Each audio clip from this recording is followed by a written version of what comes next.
കളിക്കളത്തിലെ പരിക്കുകളെ ഇനി പേടിക്കേണ്ട.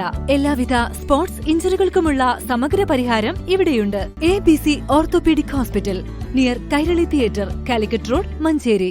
Manjeri government medical college പുതിയ സ്ഥലത്തേക്ക് മാറ്റണമെന്ന് വെൽഫെയർ പാർട്ടി സംസ്ഥാന പ്രസിഡന്റ് റസാഖ് പാലേരി സാഹോദര്യ യാത്രയ്ക്ക് മഞ്ചേരിയിൽ നൽകിയ സ്വീകരണ സമ്മേളനത്തിൽ സംസാരിക്കുകയായിരുന്നു അദ്ദേഹം.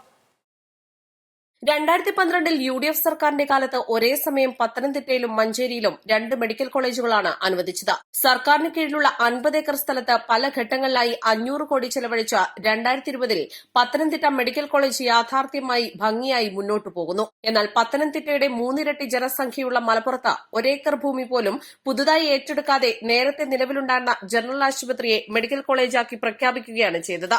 ആകെ 23 ഏക്കർ ഭൂമി മാത്രമുള്ള ഈ ക്യാമ്പസിൽ പുതിയ കെട്ടിടങ്ങൾ നിർമ്മിക്കാൻ സ്ഥലപരിമിതി തടസ്സമാണ്. അതിനാൽ തന്നെ ബോർഡ് മാറ്റിയെന്നല്ലാതെ മെഡിക്കൽ കോളേജ് സൌകര്യങ്ങളൊന്നും ഒരുക്കിയില്ല. വിദഗ്ധ ചികിത്സയ്ക്ക് ഇപ്പോഴും മലപ്പുറത്തുകാർ കോഴിക്കോട് മെഡിക്കൽ കോളേജിനെയാണ് ആശ്രയിക്കുന്നത്. മിനിമം 50 ഏക്കർ സ്ഥല സൌകര്യമുള്ള മറ്റൊരിടത്തേക്ക് ജില്ലയിലെ മെഡിക്കൽ കോളേജിനെ മാറ്റുവാൻ സർക്കാർ ഉടനടി തയ്യാറാകണമെന്നും അദ്ദേഹം ആവശ്യപ്പെട്ടു. പൊതുസമ്മേളനം സംസ്ഥാന വൈസ് പ്രസിഡന്റ് സജിദ് ഖാലിദ് ഉദ്ഘാടനം ചെയ്തു. മണ്ഡലം പ്രസിഡന്റ് ഹനീഫ മാസ്റ്റർ അധ്യക്ഷത വഹിച്ചു. ജില്ലാ secretary Jamshila Abubakar, general secretary Muneeb Karakkunna, മണ്ഡലം സെക്രട്ടറി റുക്സാന ടീച്ചർ എന്നിവർ സംസാരിച്ചു. മഞ്ചേരിയിലെ കലാകായിക, കാർഷിക, സാമൂഹിക, സാംസ്കാരിക രംഗത്തെ പ്രമുഖരായ സന്തോഷ് ട്രോഫി താരം ഫിറോസ് കളത്തിങ്ങൽ, പൊതുപ്രവർത്തകൻ കൊടവണ്ടി ഹമീദ്, കേരള സർക്കാരിന്റെ 2020-21 ഉജ്ജ്വല ബാല്യം പുരസ്കാര ജേതാവ് അൽവീന, മഞ്ചേരിയിലെ ഏറ്റവും പ്രായം കൂടിയ ഓട്ടോ ഡ്രൈവർ കുഞ്ഞുട്ടി, ആടുജീവിതം സിനിമയുടെ ട്രാൻസ്ലേറ്റർ മൂസക്കുട്ടി വെട്ടിക്കാട്ടിരി എന്നിവരെ ആദരിച്ചു. തുറക്കൽ ബൈപ്പാസ് ജംഗ്ഷനിൽ നിന്ന് ആരംഭിച്ച പദയാത്ര കിഴക്കേത്തല ജംഗ്ഷനിൽ സമാപിച്ചു. പദയാത്രയുടെ ആശയങ്ങൾ ഉയർത്തുന്ന വിവിധ ആവിഷ്കാരങ്ങൾ, പ്ലോട്ടുകൾ, കലാപരിപാടികൾ എന്നിവ